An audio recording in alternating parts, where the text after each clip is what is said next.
So we're arriving to the stop, and the train's kind of is pulling in, and we look out, and I'm telling you, it's a massive hundreds of people, crowd of people waiting to get on this train. Mm-hmm. I have no idea where they're coming from. I have Mhm. no idea why it's midnight. We're just standing there. Yeah.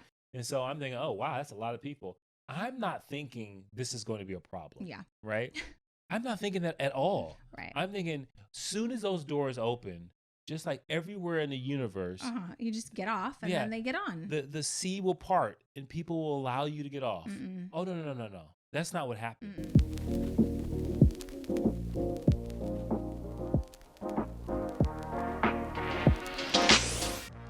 Hey guys, welcome back to the Push Podcast. I'm Janelle Copeland. And I am Edward Copeland. Yo, what's going on? Sounded like you were going to say Edward Copeland the third, but you're not. You're the first, the last, and the only. Yes, I am the first, last, and only. And I like you. It's good to be a one of one. There you go. Yeah. This episode is going to be about our new journey into empty nesterhood. Yeah. Well, it's so funny. I thought you would say is that a new hood? This episode is brought to you by. It's not. Brought to you by the Copelands. The Copelands. Yeah. So this is about what we did after. Like we dropped the kids off. We dropped Jordan off. Mm-hmm. And in we London. went in London, and we decided to go take a train to the wonderful place of France and visit a couple places in France, which was Paris and then the south of France. And if you guys missed the last episode on why we took this trip, it was because I refused to come home to a empty house without some sort of transition. And we thought it would be a really great time for us to take our first ever trip with just you and I. Like that, we usually take family vacations, and this time we took a husband and wife vacation. Yeah, and so this is a more of a kind of a what in the world. The whole episode. Okay. But I do have a what in the world that's separate from this. Okay, what is it? All right. So before we get into the trip, which I think is going to be super fun, and I hope you guys really love it. It's going to be some funny moments. But so Jordan, she's been, like we mentioned in the last episode, has been calling and FaceTime and telling us about her friends, right?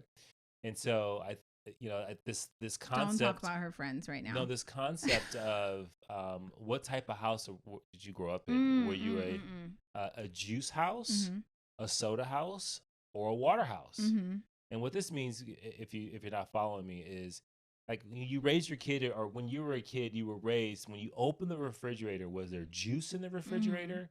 Was there soda? I'm gonna add another one. Was there Kool-Aid? Or was it just water? Right. And then maybe you had, milk or a version of milk. Right. We'll just say that. And so we raised the kids in a We're water a water house. family. We're a water house. You open the refrigerator, ain't no juice in there. Yeah. We don't have soda. we don't have soda. juice. We don't have juice. Yeah. And so why? Well, just because we grew up. Well, I grew up in a water water house. Is good for you. I grew up in a water house too. Right. And water is good for you. We all walk around with these giant, hydro flasks, Stanleys, whatever your choice is. But like usually they're gallon size, all five of us. And so we drink a lot of water. And so we raised water kids. Right. And so Jordan's telling her story about some of her friends. And she said, some of my friends, they were born in a juice house. And not only is it juice in the house, it's extended to restaurants. And so this is a new concept because we raise the kids. Yeah, there'll be 5 waters here. Yeah. Right. And it's just like you water at home, you water at the restaurant, right? Never have I ever seen them order, can I get an orange juice? Can I get a grape juice? Can I get I don't know, what do they call it? Strawberry juice? I don't know. Mango juice. Mango juice, like nothing. Yeah, right? We just don't order juice. We just don't do that. And so she said she was with a friend, and her friend ordered. She said, "Can I get a mango juice? Mango juice?" I was like, "Mango juice?" Yeah, like, she's also from the Caribbean. So if you're from the Caribbean, is that automatically a juice house? Yeah. Like, no, I'm saying she ordered mango juice. I don't think it's like a standard practice in America, but I have never seen mango juice juice on the menu, but I have also never ordered for it. Right? Yeah. So she said, "Yeah." So Jordan was like, wow, she must have grew up in a juice house. Did you just say juice? Yeah. And then but the kicker is, when there's no refills on juice, she ordered another one. There isn't? Right. No.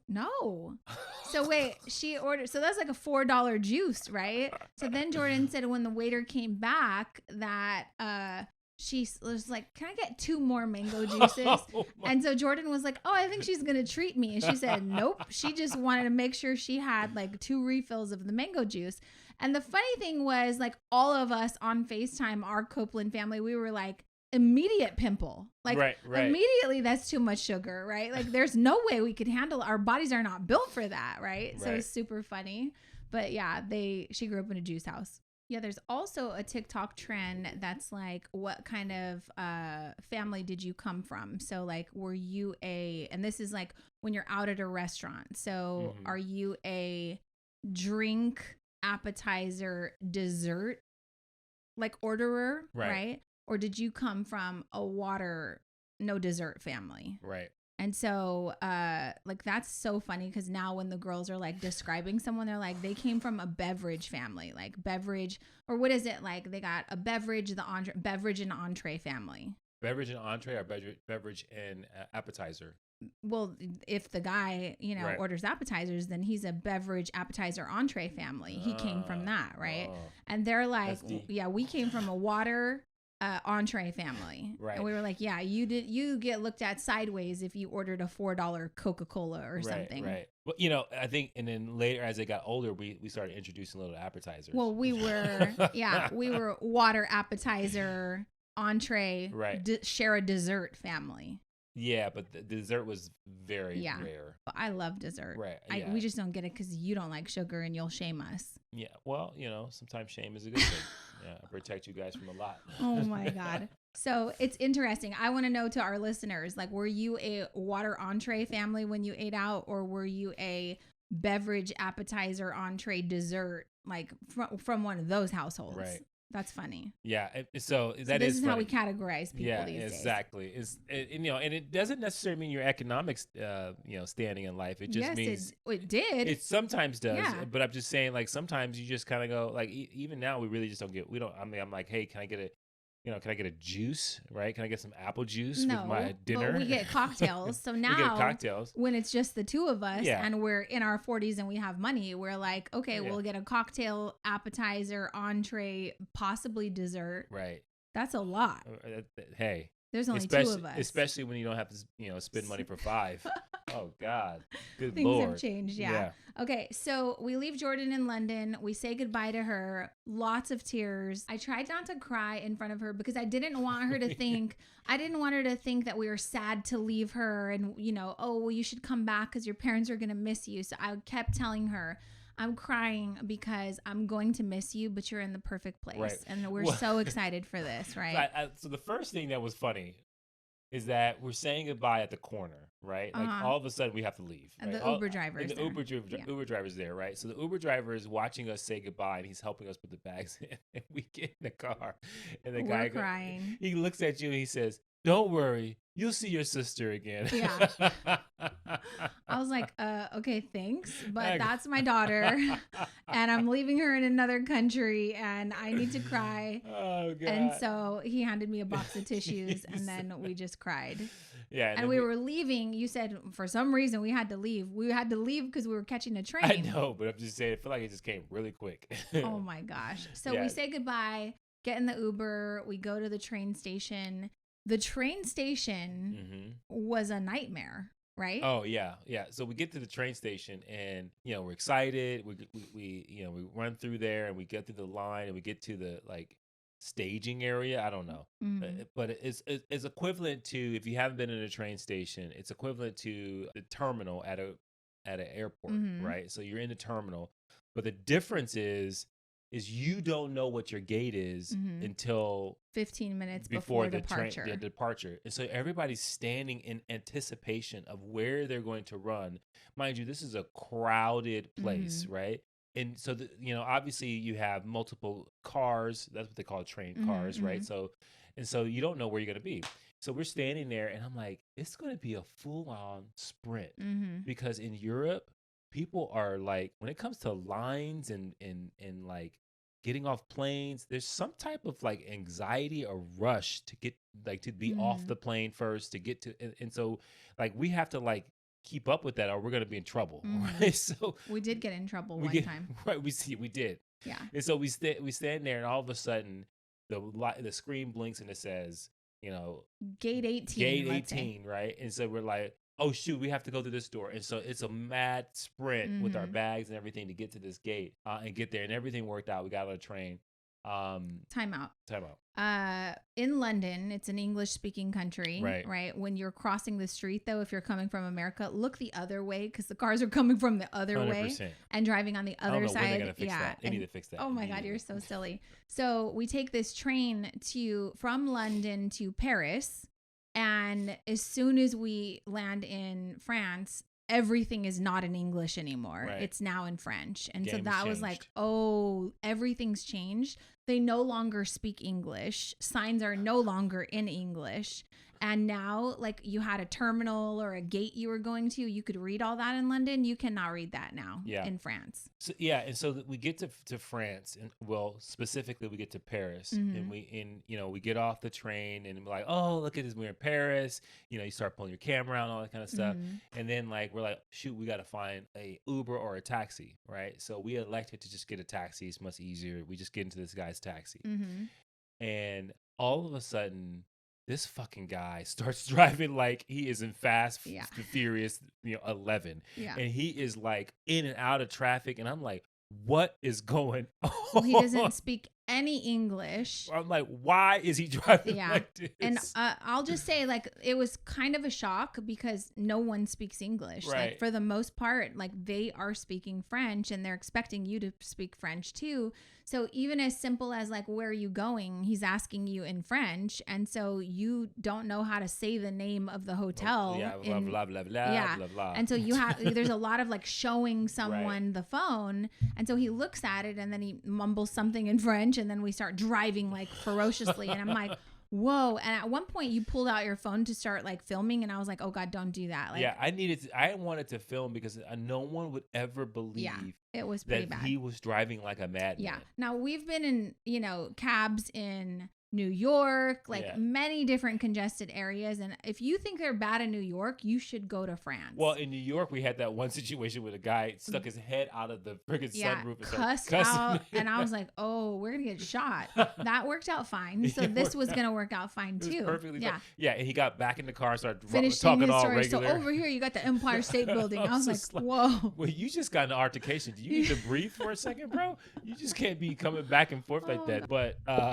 this cab driver was driving crazy, so I tried to film it, but I didn't really get a lot of footage of it.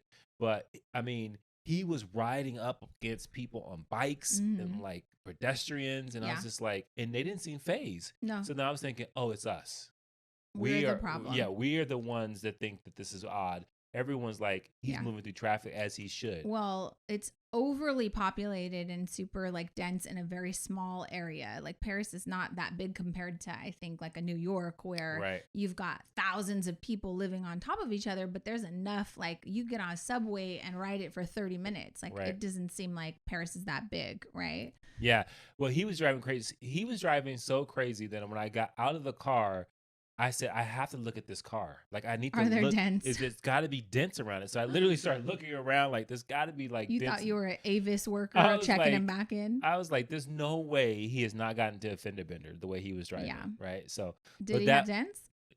No, he didn't. He didn't have dents. He knows what he's doing. Yeah, and he got us there safely. Yeah, but it was pretty frightening. So we get to our hotel in Paris, drop off our luggage. Again, they don't speak English in our hotel. I mean, they spoke a little bit. Yeah. But asking for a charger, then going from like London to France, now it's a different charger for the wall. So all the adapters that we have from London don't work. So just, trying to figure out this stuff. And then it was really, really, really hot in France. So we're walking around and Eddie has the nerve to start asking everyone, do you sell bandanas? Mind you guys, they don't speak frickin' English. And he's saying the word bandana and they're like answering him in French, like trying to figure it out. So I like use the translator and I show the people and they're like, no. No. Why do you need a bandana? But what they do have are dish towels. So he got a France dish towel, carried that sucker around, wiped his face with the dish towel the whole time. I'm like, are you really going to do this with a dish towel? He's like, desperate times. Let me tell you, it was so hot and it wasn't like tropical hot. It No. wasn't humid. It was stale. Yeah. Like it was hot, but there was no breeze. There was slight humidity, but like it just didn't feel like you were in a in a Yeah. tropical place. And so I was just sweating. I And was so like, am I in menopause? Like, I literally the whole time I was like, this must be what it feels like. Like, literally, women, men are walking around with fans, but we seem to be the only ones offended by it. Right, Like, because like- nothing had AC. Right. I'm sitting, people, I'm on the subway and my face is just dripping. Like I'm playing a full court game of basketball and I'm looking at people and they don't seem to be bothered. Yeah. Right. And so I'm like, what is it about me? Yeah. I am so hot and Right. sweating right now. And like, You I just just deal with it. You just got to deal with Okay, it. let's talk about the subway. So we drop off our luggage, we change really quick. We're going to go have a nice dinner. Mind you, we just been crying, right? On the train, Yeah. you were like, are you okay? I was like, don't look at me. I can't talk about it. Not like, don't even bring up her name right now. And so we go to this really nice dinner. You found this beautiful restaurant, Shout out to rooftop. TikTok. Yeah, it's called Peruche, I think. Yeah. And so we have to take a subway to get there. So we're like trotting down to the subway station. We're like, we could figure this out. Again, nothing in English. Right. So we're just hitting buttons, like trying to buy a ticket. And we're just like, yes, go tap it. Right. Yeah. So many times we tapped it. We were like, I don't know if we tapped $8, $80. I don't know what But this buys a also ticket it for. seemed like we were such in a rush because it seemed like everyone behind us was in a rush. Like hurry And up. so like We're like, I'm we're sure not there from was here. a button to get English, but we just could didn't not find we it. didn't have that kind Yeah. of time, right? Well, we So couldn't just- find it. Right. I was looking for it because we didn't know what we were Right. buying. So we buy a ticket. We're like hoping that it works. We do what everyone else does. We put it in and we're like, hey, it works. Yeah. So we get on the subway and go to this great restaurant. And I will just say on the subway, this is my issue. Like you're gonna say that I hated France. And I'm just going to tell you the things. I'm I going was to be going to title upfront. this episode. I'm going to be Why upfront with Janelle the things I hates didn't like. Number Paris. one, I think that the French people, from what I gather, have no problem packing in and piling in. And so there's no personal space. And when I say it's hot, it's muggy, it's stale, everyone's sweating, everyone stinks, deodorant is a light suggestion, then it's like an uncomfortable, I'm in my hair sweating on my arm. But now I've got, I'm holding on to the thing in the subway and the guy's holding on and his armpit's in my face and he doesn't seem to mind that his hairs in his armpits are like next to my eyelashes. I have a problem with that. So then I'm trying to turn around and then some other guy's like arm is touching mine. He doesn't care. And so we're literally swapping bodily fluids because everyone's sweating, right? So then I'm like watching and I was like, okay, well, we're not the only ones sweating. It's hot, but no one's really like, this is a lot, right? And I watched these people get up from their chairs. We had a long way to go. And they got up and there was swamp ass in their chair. Like, do you know what swamp ass is? Like, it was sweat from their butts from sitting in the chair. And then when they got up, somehow we kind of got pushed into like those seats because we were like closest. And you didn't see it, but I did. And so I was sitting on the edge of the chair and I was like, I hate it here. I hate it here. I hate it here. We just got here. And you're like, what? I said, we have swamp ass on our ass right now. And you were like, So we get out and literally like my dress is wet. And your pants wet, not from your ass, but someone else's ass. That's where I draw the line. So already out of the gates, I'm like, you don't like us. You're trying to drive crazy. You don't speak English. We don't speak your language. I don't know how much it costs us to get on the subway. Everyone's in your space. So this is like the start of it. We get off. We go to this beautiful restaurant. You can see the Eiffel Tower. I mean, it was unbelievable.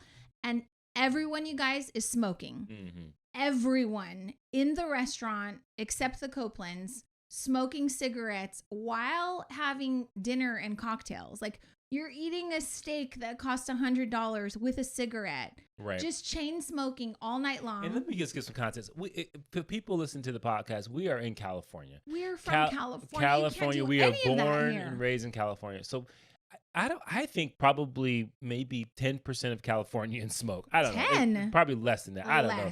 When because have you can't smoke anywhere. So it conditions you not to be really Accepting? really ready for cigarette smoke. Mhm. It becomes extremely offensive. So for those who live, Yeah. If you live if in you're a smoker, just Europe, know yeah, we're coming from a place where it's just smoking not our is just not a culture. culture. Yeah. So if you're eating, especially, right, and that's mostly for the United States. If you're in a restaurant, you can't smoke in a restaurant. So to be in a place where someone right next to you is smoking and eating, and I watched this lady across from me, I was like, she just smoked 9 Yeah. cigarettes. So you were watching the lady behind me, and I was watching the ladies at the bar just chain smoke the whole hour and a half we were there. I was like, she's on, that's 14. Like, literally, like, what year is this? And the reason this is important is because, like, we value travel. Like, the whole Right. point of traveling is so you can experience other cultures and just like embrace it. I'm telling I can never embrace the smoke of a cigarette because I'm not around it ever in Right. California. And so sitting at this really nice, expensive restaurant, I'm like, I can't be here. Like they're blowing smoke in my hair. It's like in my face. My eyes are red. So I was really struggling. Right. And I was like, I think I hate it here. That was the first time I was like, I think I hate it here. Did I not? Yeah. And you were like, honey, it's beautiful. I'm like, it's actually not. Like, it's not. Like, it's hot.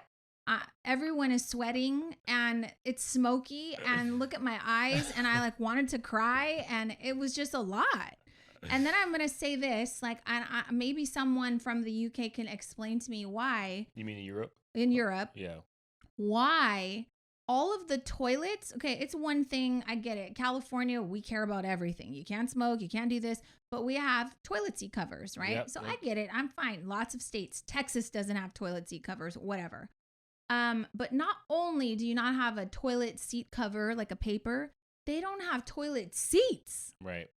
Like there's Like, no lid. It's just a toilet. Right. Like there's no like the seat in most. Right. I took pictures of most Right. of the restaurants. Right. Like, and if they do have a toilet seat on it, like where you're supposed to put your butt, so it's not on the bowl of the toilet, it's the wrong size. So like I have 5 photos in my phone of like nice restaurants that we went to, and I'm like, yep, let me take a picture of this. That's not the right size toilet seat for this toilet bowl. Yeah. And so I don't understand. Like, so I started walking around with wipies Yeah. just to be able to like, okay, if this toilet seat, there's no seat covers, it was just a problem for me. Right. So right. the smoking, the swamp ass on the subway, the, crowding. It was a Like, lot. it was so much for me. And look, maybe it was my emotional state. Right, and it could have been that, but we also decided to we normally use Brianna hooks us up and sets up all of our vacation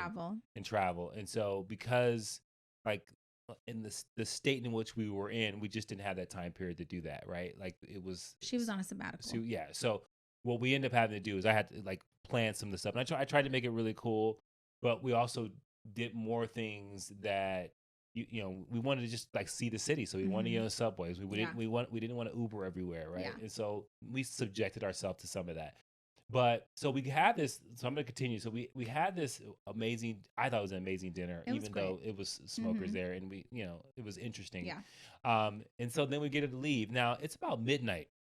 No, it's 12:30 p.m. It's 12:30 a.m. And so it's 12:30 a.m. And so we get on and the subway is packed. I mean, not just the train, but people. Hundreds of people. I'm like, where are they coming from? Yeah.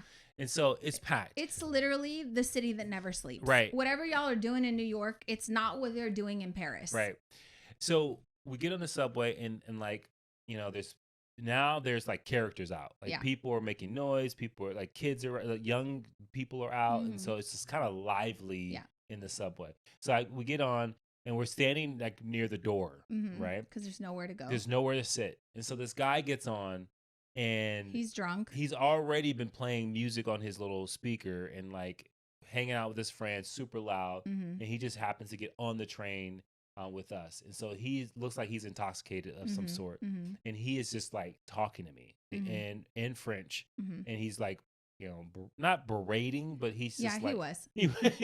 I have no clue what he was saying. All I heard was he's going on and on in French. And then he's like, oh, you gladiator, big gladiator, right? And it keeps going on in French. And then he's saying how beautiful you are. And then and then he's just for 20 minutes. Yeah.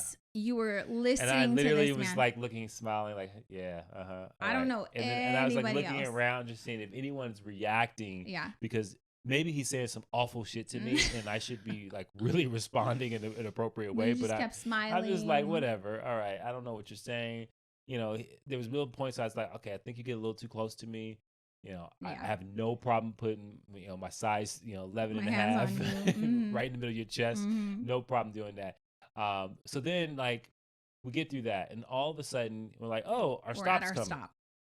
So we're arriving to the stop, and the train's kind of is pulling in, and we look out, and I'm telling you, it's a massive hundreds of people, crowd of people waiting to get on this train. I have no idea where they're coming from. I have no idea why it's midnight. We were just standing there. Yeah. And so I'm thinking, oh, wow, that's a lot of people. I'm not thinking this is going to be a problem. Yeah. Right? I'm not thinking that at all. Right. I'm thinking, soon as those doors open, just like everywhere in the universe, you just get off and then they get on. The sea will part and people will allow you to get off. Oh, no. That's not what happened. All those people started moving into the train. I think they were trying to get on before the train actually stopped and the doors opened. I don't know. They were how standing. It happened. Yeah, you're right, because they were standing right by the door opening. And so all of a sudden, I'm like, we're trying to get through. I'm like, oh. Yeah, and we were getting pushed back into the train and then, further. They were getting pushed back, and I was like, okay, what do we do? Yeah. And so. Look, no, like, I don't think you guys understand. Like, how do we even explain this? But we're like, oh, yeah, this is our stop. Good thing we're getting off because all these people are getting on. Right. But so many people got on so quickly and aggressively that we were getting pushed further into the train. Right, like we weren't going to be able to get off. So we were like, oh, no, we have to get off, right? So because we're married, I was like, all I'm going to do is get behind my husband and like hold on to the back of his shirt. And I'm just going to push him through. And I'm going to use him as like a shield, right? And then you had made up your mind because you were getting like, people were hitting your shoulders and just like bombarding past you as they were pushing us further into the subway. At some point, your Hulk came out and you were like, fuck this. So I just said, fuck this. You know what? I'm getting off this train. Yeah. So I just started. I put one foot in front of the other, and I just started ramming people. Bam, bam, bam, bam, bam, bam. I'm like, we're getting off this train. And I just made my way right after you. And people were looking at us, cussing. Oh, they were cussing at us in French and like pissed off and whatever, but they were still going on. Wait. So we get out and we're like out of breath. And we're like, what? Eddie goes, what the fuck just happened? And I couldn't stop laughing. I was like peeing my pants because I was like, no one's going to believe us. Like, what? We just got trampled on. Oh, like, my God. And we're pretty tall. Like, we're taller than a lot of people, but we literally got punked into like going further and further into that train. We were like, oh, excuse me, pardon me, excuse me. No. So you can't be nice. I was like, oh, this is not working. No. They're not responding to this. And so, yeah, we had to go full on football, like American football style there. And we rocked a couple people that I was just like, yeah, they're going to feel that for a few days. Because it's just no other choice. But we had to get off that damn train. But they do it also getting off of a plane. Did you notice? That's what I'm saying. It's so like they didn't do it in London, European anxiety. But here it's like you pull into like the terminal or whatever, your gate when your flight has. Okay, we all been on this flight for 10 hours, but when we pull in, it's like common courtesy to let the people before you get off. No, not these people. They go straight to the front, and you're like, I'm sorry, weren't you in row 267? Like, stay back there until it's your time. They don't do that there. No. So that was quite a learning for us. On the train, on the plane, I was just like, where are they going? And to see them not, like, you think that when they get off, they're going to go, like, run to like maybe another flight or another train. No. They're in the same area, chilling. And everywhere we were required to be in a line, it was chaos like that. Like we went to Moulin Rouge, and it was like people pushing. Like, I'm like, okay, I'm pretty sure we all have assigned seating. Like, we're all gonna get into this show. There's thousands of people. Like, we all have our own chairs. I'm not taking your chair. I think you asked me, do we have assigned seats? Yeah, I was like, is this like a first come first serve thing? We're looking at our tickets. I'm like, bro, we're all going to get in. Why are you cutting? Like, I don't know. I don't understand. So it was like definitely a shock, right? So we spend a couple of days in Paris. I'll tell you, here are some tips that I have. Like, get a pass, like a 48-hour or a 3-day pass on the red bus. The red bus stops at it's like an open air bus, and it stops at all of the places in Paris that are big deals, like the Eiffel Tower, the Louvre, all of the different places. And you can hop on, hop off whenever you want. So that will save you from having to Uber, take a taxi, whatever. And you can do it wherever and whenever you want. So that was pretty cool. Bring a bandana. Don't buy a towel. Yeah, if you want to wipe your sweat, you need a bandana because all they got are kitchen towels. Try to get tickets to things you want to see like ahead of time, like the Louvre, Moulin Rouge. Oh my God. Okay, I'm gonna tell you, I thought it would be a good idea. We're in Paris, we got to see that. I saw it was like one of the top things to do. Kind of cheesy, whatever. We go. We were only able to get last minute tickets to a 12:30 p.m. showing. No. 11:30 p.m. Yeah. 11:30 p.m., which we're still kind of jet lagged, and that's late. And so we bought them anyways. They were expensive, but after about 45 minutes, I was like, yeah, I'm kind of tired of this. And I look at you, I'm like, are you enjoying this? And he's like, I could do without this. Right. So we just made the executive decision to leave after about 45 minutes. Yeah. I don't even think we got to intermission. No, we did not. So maybe that just wasn't our thing, but I felt like it's okay. I've seen enough nipples, small nipples. By the way, none of those women have ever had children, because there's no way if you are in the Moulin Rouge burlesque show that your nipples should be that small. Just like, and every woman I've talked to that is gone is like, oh yeah, those people are like, those girls are like 18. They never had kids. Right. Because your nipples wouldn't be that small. So anyways, we leave Moulin Rouge and we happen to be in this like red light district. Yeah. And it's nothing but like sex stores and like prostitution is legal. And so it was like really kind of wild. And so we're like, this one looks kind of nice. Let's go into this sex store. We go in, and the guy, nice guy, African guy, speaking French, no clue what he's saying, right? And we're just like having fun in there. Like, we've been in there 30 seconds, and Eddie goes, do you have a bathroom? I have to go to the bathroom. Ask him with the translator. And he tells me in French, watch the store. And he leaves the store to take you to the bathroom. Yeah. So I'm sorry. Wait, what? I'm in charge of the sex store now? All of the dildos are my responsibility? So he takes me to the next door. Apparently, like, he has friends at the next other sex shop. And so he takes me into there, and I'm like, okay. And he takes me, and he like basically opens his secret door. And I'm like standing back. I'm like, I'm not going in there. And like, he opens the door, and it's a restroom, and it's the most awful restroom I've ever seen in my life. Like, I'm like, oh, good thing I stand up. This is horrific. Like, I mean, like, it never been cleaned. Yeah. And so the door kind of closes. I'm like, do I keep this door open? I thought I was never going to see you again. Yeah, it was it was so sketchy. And so I did that, come back, and then you had a whole situation. Oh my God. Meanwhile, while you're in the bathroom in the cave, and I think I'm never going to see you again, I'm in charge and responsible for all the dildos in the sex store. And so sure enough, guess what happens? Customers come in, and I'm like, hi. And the first customer that comes in, I go, hi. And the lady looks at me like, it says something in French, and then goes and starts looking at, the different merchandise. And I'm like, what do I do? And then another customer comes in. I'm like, oh, now there's a rush. And I, the American girl, not speaking any French, I'm in charge of the store. He said, watch the store. I'm sorry, what? Bring him back. I was so mad you had to go to the bathroom, and you took the store owner out of the store. So I'm in there for a solid 5 minutes by myself, trying to like, oh God, are they setting me up? Like, what if they start looting? I don't know what to do. Long story, it works out great. And he comes back. He's really nice. And, we chatted with him on the translator app. And then before we left, he gave me a rose. It was like a fake rose, right? Wrapped up in plastic. And I was like, oh, this is sweet. I don't want this shit though, right? So I literally, when we walked out, I saw a kid, and I almost turned to the little girl who was like 4, and I almost gave her the rose.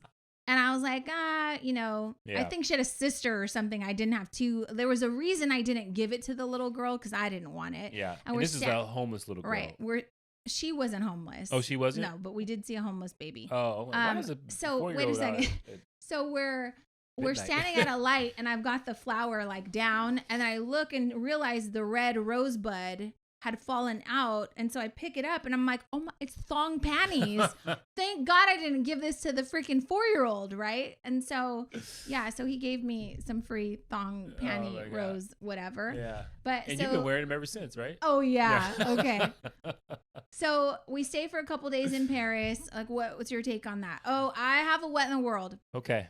We go to the Louvre Museum. Yeah. One of the most amazing museums in the world. And I gotta tell you, I don't love museums. Maybe I'm alone.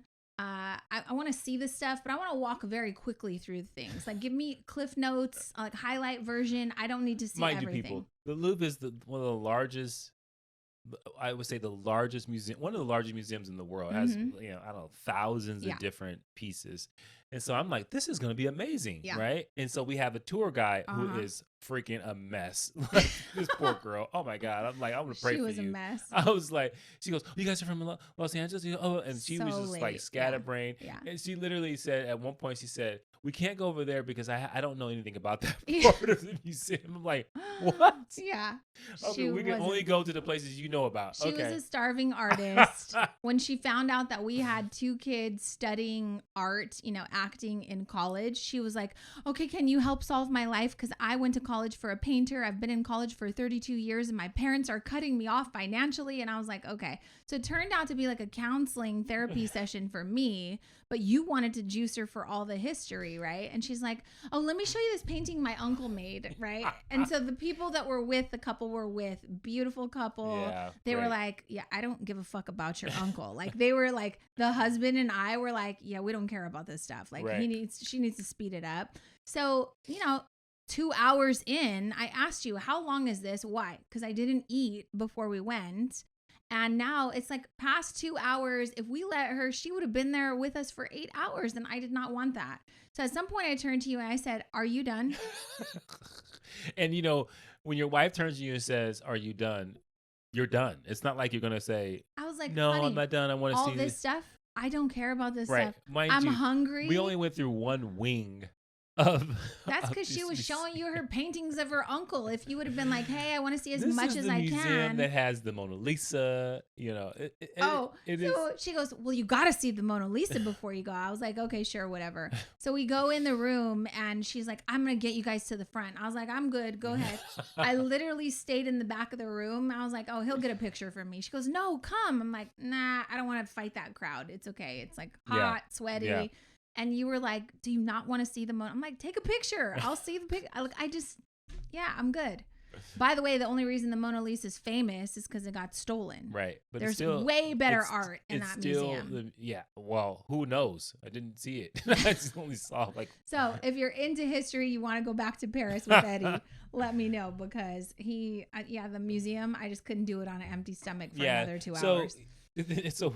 So, we do the whole Paris thing, right? Mm-hmm. So we go to all the restaurants that we find on TikTok. If you're ever going out of town and you don't have someone planning your trip, TikTok's a great place to find really cool places. And so we were able to map out some really cool restaurants using that.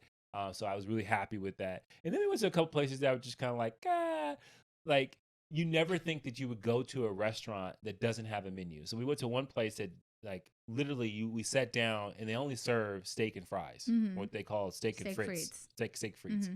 And so we're sitting there and I'm like, oh, okay, this is cool. You're watching them be unsanitary and losing your mind about the fact that they're not using washing their hands or using gloves.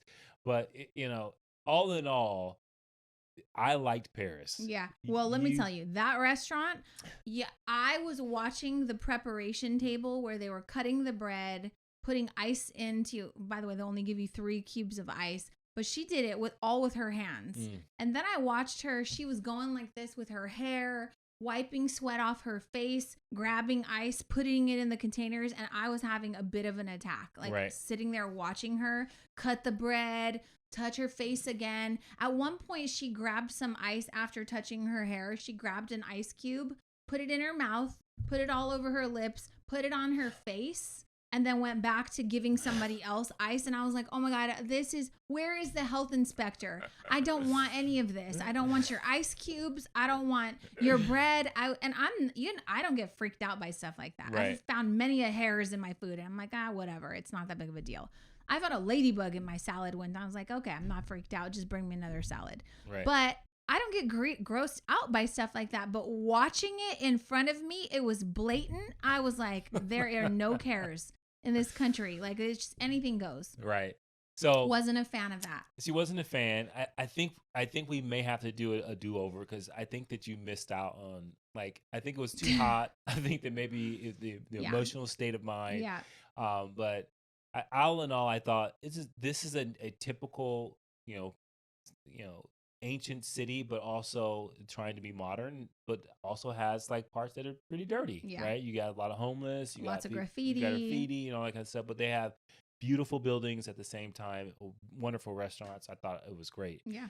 But I was so then the next leg of the trip, we're going to we don't know how to say it. I'm gonna spell it for you. Well, we're taking a train to Marseille. We're going to Marseille, and then we're renting a car, and we're going to Here. Heyes. No, Hyères. That's how you spell it. Okay. So we start, chatting with some of the people that we're meeting in Paris, and they're like, oh, where are you guys going next? And we're telling them we're on an empty nester vacation. Where are you guys going next? Oh, we're going to the south of France. Okay, where? Oh, Marseille. They're like, Marseille? That's the ghetto of France. Right. That's the French ghetto. And I was like, okay.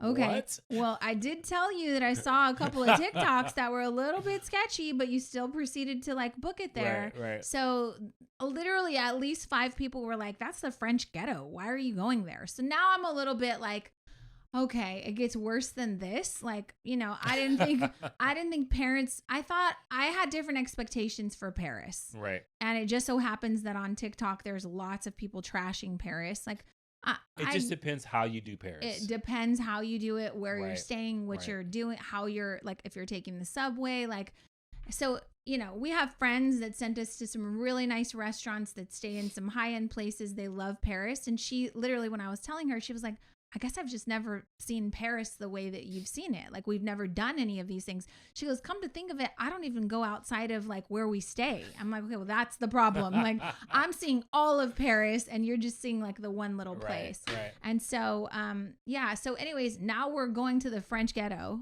Right. That's a little concerning. Right. And I'm like, that's not what the pictures look like. Right. Like when I booked everything, I looked at the pictures, I looked at the room. I was like, we're staying in a nice hotel. I just don't get it. But it was I would say a bipolar city. Like there's a city, the part of the city is really, really nice, and the part of the city is really not nice. Right, of Marseille. Mm-hmm. And so the hard thing was, Paris on the last day tried to kill me because I got sick. And so remember, I was on the train, like thought it was my last day. I was like, I'm gonna die on this train. There's no way. I don't know what's going on. And mind you, people, like I never really get sick, and so all of a sudden, like I'm feeling super lethargic, super tired. Like I'm like falling asleep in the Uber, and it's in the morning.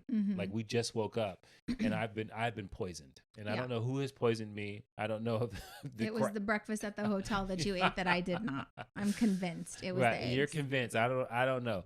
But we get on this train, and we got nice seats on the train. But for whatever reason, our particular car did not have AC. So I was dying. Right, I was like. And then you seem to be a little too comfortable. And I was like, wait a second. Is it me? Because I'm not feeling well. Am I having a fever problem? Because at one point he turns to me and he goes, why are you not upset that it's hot here? And I go, what do you want me to do? Why are you not mad about that? I go, okay, what? There's nothing we can do. He goes, I'm waiting for this guy. When he comes down here, I'm going to ask him why this AC is not working. I said, first of all, he doesn't speak English. He damn sure doesn't know what an AC is. So you need to use your translator and also, what do you want him to do? Like, we're on a 2-hour trip. He's not going to he's not maintenance. He's not going to fix the AC just for you. All right. So I'm having a conflict with myself and with the AC. And then Janelle's having this conflict, unwillingly knowing. I don't even know that she's having this conflict with the lady behind you, because on this train you are sharing the same window, and so the blinds, and so you pull the blinds down immediately, right? And then why? Because the sun's beating is on beating me and and it's the hot. AC's not working. Right? It's hot. And so you get up to go to the bathroom. And go to the bathroom, and then all of a sudden the blinds go up. And I go, oh, all right. Well, maybe she just wants to see outside while you're away. Right. So then you come back, and then you pull the blinds. You don't even down. Like look at the lady. You don't even like. I didn't know. I wasn't exactly. paying And attention. I'm watching this feud. Yeah. Like the beginnings of this war start. So you say she's like talking shit. So then like it comes down, and then I'm like, okay, and then all of a sudden, I think you leave again. I went to the restroom, and then the blinds go up again. Yeah. And then I'm like, okay. And then I came back and then I you closed come it back again. and you close it again. When I whispered to you, I said, you are having a war with the lady behind with this window with the lady behind you. I think you should be aware. Yeah. I come back from the bathroom again and I notice the window's open. I pull it down and, it's like it just keeps going. But when we pulled into the train station, I opened it. And then it was super bright and hot. And so I turned back to talk to her and I said, I'm so sorry. Did you want it down? And she goes, actually, I wanted it up the whole time. I said, oh, I'm so sorry. It was so hot. The sun was like beaming in and it's really hot in here. She goes, yeah, you're right. I guess it would have been too hot. And I was like, okay, well, I guess I won the war. I didn't know I was warring with her, first of all, but I think she knew deep down that I was making the right decision for both of us. So, but I just like the fact that like it was going up and down, up and down. I didn't notice it. Probably because you were too busy peer pressuring me to be mad about how hot it was. So I was trying to stay cool. So anyways, kind of backtrack. When we went to Paris, we decided like, okay, I've never owned a purse, like a Louis Vuitton purse, because I just could never justify the cost of that. Right. Like we were raising kids and I'd rather take a vacation than buy a couple $1,000 purse. Right. So we had decided, you said, I want to get you a gift for like completing motherhood, like get your first like really nice fancy purse. So I get a Louis Vuitton purse and, I've got the box. We take it on the train. So we're pulling into the French ghetto. I've got my Louis Vuitton purse like in a box, like in a bag, because we had just went to the store before we got on the train. That you just came from Louis Vuitton, so it's right? like brand new. Obviously, it's thousands of dollars. Yeah. And then we've got Tumi luggage. Like you've got your gold chain on, like, right. I've got my jewelry on. And so we're like, we don't really know what to expect going into the French ghetto. And I'm going to tell you, like, this train station, super sketchy. Yeah. Super sketchy. What happens? We get in. My husband's like, I got to go to the bathroom. Leaves me within 30 seconds of us getting there. So I like stand to the side and I'm like, should I open my luggage right now and put this Louis Vuitton bag like inside? I don't think I have room. Also, that's like, I'm opening in the middle of this train station. It looks super sketchy. There's some really crazy looking creatures all around. And I'm like, he left me to defend myself and all of our belongings because he had to go to the bathroom. And sure enough, right as I'm like thinking about this, the freaking police come by. I'm telling you, 15 police. They've got like 3 guys in handcuffs and they're just like parading them through the train station. I'm like, straight fugitives. Right. Like, did they get them off the train? This is not your regular, police officer. These were tactical. They're not like pickpocketers. They've got like, the bulletproof vest on. It's a SWAT team. They got the SWAT team. Like I'm like, oh, combat this was a gear. siege. Like they like, oh yeah, we set them up, we got them, right? And I walk out the bathroom, I'm like, what is going on? Okay, thanks for taking us to the French ghetto and leaving me out here, right? So then we have to like get our belongings. We're both pulling 2 pieces of luggage. I've got my stupid Louis Vuitton bag, right? We walk out of the train station. Looking like marks, like targets. Looking like marks. And we have to now walk down, a half a mile to go to Enterprise Rent-A-Car to get our rental car. And that's a problem because on the walkway that we need to utilize to get down these stairs, we're the only ones that have to walk this way. But there happen to be about 20 kind of French gangsters hanging out by the stairs. Like hanging out, like just chilling, looking like they're looking for people to rob. Like, and we look like marks. Right. Like who hangs out of the train station like that, right? And so we're just walking. I'm trying to make like a nod, like to just make sure like That I only see works in you, America. you see me, Mm-hmm. right? And so I was just like, and then like you had one heavy piece of luggage, and I Mm-hmm. had like one, and I was like, just give me the heavy one because we had to go down like 2 flights of stairs, Mm-hmm. and they were more like riffraff downstairs coming up the stairs, and I didn't want them to see like you were struggling. They were like, Let me pretend like help let me her. help you. Yeah. They fucking run off with your luggage or Right, something. I was right. like, just give me the bag. And you're like, no. Mm-hmm. We'll go down the street. And so now we're like, let's hurry up across the street. Let's get to this. Well, somehow we made it through that. But I'm We going to made it tell through you, that. when we talked about this after, you guys have to know, like Eddie and I both grew up in the hood. Yeah. And so we're like, we're probably going to have to fight right now for I was our like, belongings. I could take like 4 or 5 of them, but you're going to have to take 3. So we couldn't really say this, but we were like, okay, we got this. Immediately, I was like, why didn't we ever take jujitsu or something? Like, we should know how to like properly defend ourselves, because I saw us taking on these 20 guys, but I was like, it'd be really cool if we actually knew like some kung fu, but we don't. And so then we're just going to be scrapping with these guys for our belongings, but there's no way I'm letting them take my mother's gift, right? Right. And so, I've got my own thoughts, you've got your own thoughts, and we're alert, and somehow we make it through. Right. And get down the stars, and now we got to go Now we're walking like downhill towards carrying all this luggage in this super sketchy neighborhood, you guys. And it's about 5 o'clock. Yeah. 5 o'clock. So if it gets dark, we're screwed. Yeah. So we're like, we gotta find shelter before the real gangsters come out. Okay, here's where it gets weird. We're walking down the street, and Eddie's thing says, "You have arrived to Enterprise rental car," right? And we have a reservation, and so we get there, and the garage door is down, and it looks closed as shit, right? Like, and we're like in a downtown setting, just came from the riffraff. Right. No turning back. And so there's a woman that's like sitting on the back of a car, like in the trunk part of like a hatchback. She's like backed into the driveway and then there's like a flag that says Enterprise. So Eddie goes, "Do you know where Enterprise is?" And she goes, "Yeah, it's right there."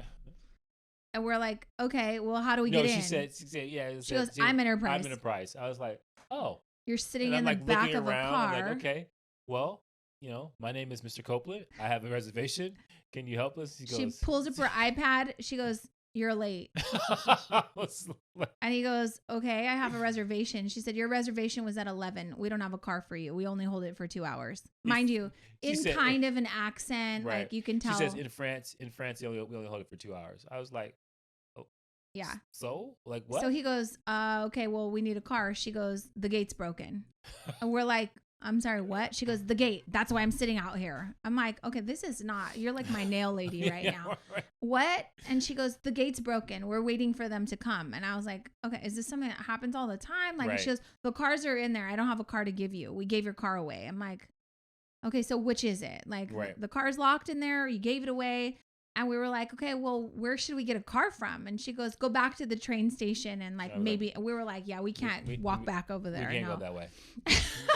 that way is that's dangerous. And it's about to get dark. Right. And this night we are not staying in Marseille. So we need a car because our reservations are in an hour away. Mm-hmm. And so, she's sitting there and I go, "What about this car right here?" And she says, "Well, this just got returned and it's dirty." And and I was like, "So no, we'll take it." You said, "We'll take it." And I go, "We'll take it." That lady just returned it right now. Yeah. And you were like, "We're desperate." I was like, "We are?" Like, I mean, could we grab dinner? Like, and you were like, "We'll take it." And she goes, "It's dirty." And he goes, "We'll take it." Yeah. She goes, it costs more. We'll take it. I'm like, you are not asking any questions right now. So we get into this car. There's no gas. It's dirty, whatever. We drive. Mind you, they don't have English signs while driving. Like, there's no, like, it's not self-explanatory when you should stop, where you should stop. And it's not even so much about like English. It's just different signs, symbols, and things like that. And you're driving like, and so you're just relying on like universal green means go and red means stop. You're like, I'm like, all you got to do is stay behind someone and just do exactly what they do. That's all we got to do, right? Right. And so the cars are different too. And so like we're getting into this car and I'm like, man, this doesn't seem like anything. It's a Renault. Renault. Yeah. And so I think that we need gas. Yeah, it says 32 degrees or Yeah, Celsius. It also says that it's 2100 or whatever the heck, right? So, and then the kilometers per mile or per whatever. It's a big mess. Yeah, so we're like, this is interesting. And so I'm like, I think we need gas. We go to the gas station, and I'm like, I don't even know what this says. Nothing in so English. I'm just putting my credit card in there, and I'm like, okay, this looks like it's not like the only thing I need to make sure is that I don't put diesel in this car. Yeah. Right. I don't even know if diesel is part of their whole thing. And so like I hit the button and I start squeezing gas. I'm like, oh my God, it's not working. You know, when the gas, like the handle starts to like keeps clicking. Yeah. And so I'm like, if I hold it midway, it starts to come out. Right. So, okay, I'm holding it. And all of a sudden gas just comes spraying out. Yeah. I'm like, oh, like, no. So it wasn't empty. It wasn't empty. Was full. It was full. So then we're like, okay, get in the car. Now there's a line, right? And he's like pushing all these buttons. He goes, I have no clue if I stopped it or if we're going to give free gas to everybody behind us. So we're just like, we'll have to dispute all this with the credit card company. We did not fill We just keep tapping 21 everything. cars with gas, right? And so we leave. We drive an hour away. We're out of the French ghetto. Right. Yere, I don't know how to say it. I always want to say it in like a Spanish, but it's not. Anyways, we get to this beautiful like resort and have this like what's supposed to be a nice romantic like getaway in this secluded spa like, resort. And Eddie's sick for 3 days. Yeah. That sucked. Yeah. But it was beautiful. It was beautiful. And nice. Yeah, I again, Paris tried to poison me. So as soon as we got there, I was trying to tough it out. And we still did things, but like we just kind of had to stay in some type of vicinity of a restaurant. Yeah. Because it was not had our own like private beach and it was beautiful. Jacuzzi, whatever. So then it's time to leave there. Oh, we had a day trip to Saint Tropez. That was fun. Lots of those yachts, you guys, that people look like ballers. It's actually not theirs. They rented them. So we had fun there. And what else did we do? Then we went to stay for a few nights, the last few nights in Marseille. Right. And and so then we were a little anxious going back because we're like, okay, it was the French ghetto. The area we saw didn't look too great. We drove through. Remember where we almost got jumped at the train station. So now we got to go back. And I kept begging them, do we have to go there? Like literally the Uber driver last night said it was the Compton of France. Mind you, I grew up an exit away from Compton, but I'm like, this isn't where you want a vacation, So I don't have a problem with Compton, but I'm like, why are we booked on a vacation here if all of these Uber drivers are talking such shit about Marseille? Right. So we wind up staying at the Intercontinental Hotel, which is like beautiful, nice prime area, real estate, like a major, like it's almost like a monument there in that town. And so we actually stayed in a part that looked like 180 degree, like it was totally different than where we saw. And so definitely two different types of communities there, but we had a really amazing time. Like I think that we were able to just connect and just enjoy the city, and we got to go to the spa and the hotel. All those things were really cool. Had some amazing food. Yeah, the issue I have is like, don't try to go grab something to eat at 2 p.m. because everything closes. In fact, everything stays open for drinks and smoking, and that's it. Right. So they don't serve food between like 2 and 6, which I was like, okay, note to self, siesta. Like that's not how you say it in French, but like, so that was interesting. I think at the end of the day, my takeaways are like, if you're dropping a kid off, becoming an empty nester, you need a transition period. Yeah. And I think that it was such an amazing time for us to reconnect, and just like, that was our first vacation without the kids in 20 years. Right. I'm sorry, what? Like, when you're in a relationship and you have kids that are adults, like they become obviously they're part of the conversation. So if like we're on a trip, and we're like, oh, let's get sushi. I don't want sushi. Well, you guys go over there and we go over here, right? Whatever. Or it's just a problem. We're just like trying to figure it out. But all in all, like being able just to hang out with you was amazing. And just like, we got to have adventures, we got to have crazy moments, we got the joke, got the laugh, and all those things together. It was just a really amazing time. We just had a lot of adventure. Yeah. Like that was kind of what we set out to do. And so I'm happy to be in this transition period with you. I feel like we're having a lot of fun together. And update, when we were in France, Jordan still called like, oh my God, I got to tell you guys, we had orientation today. I met these friends. And so just like the very first day that we left her and she had something at school, she couldn't wait to call us and tell us about it. And the excitement from her, I said, honey, this makes me emotional. This is all I thought I was going to miss. Like, I just want to be a part of what you're learning and who you're meeting. And she's like, yeah, I miss you guys. Like, who else am I going to report to? Right. And so I'm happy to report that she wants to keep us in the loop because she wants to share and we're happy to hear about it. And so it's just been overall a really great experience. But people keep asking us, like, what are you guys doing without the kids? I'm like, yeah, we're having sex. Like, what do you think we're doing? Like, we're doing all the things that we couldn't do because we were busy raising kids for 20 years. Yeah. And so I really am happy in this phase with you.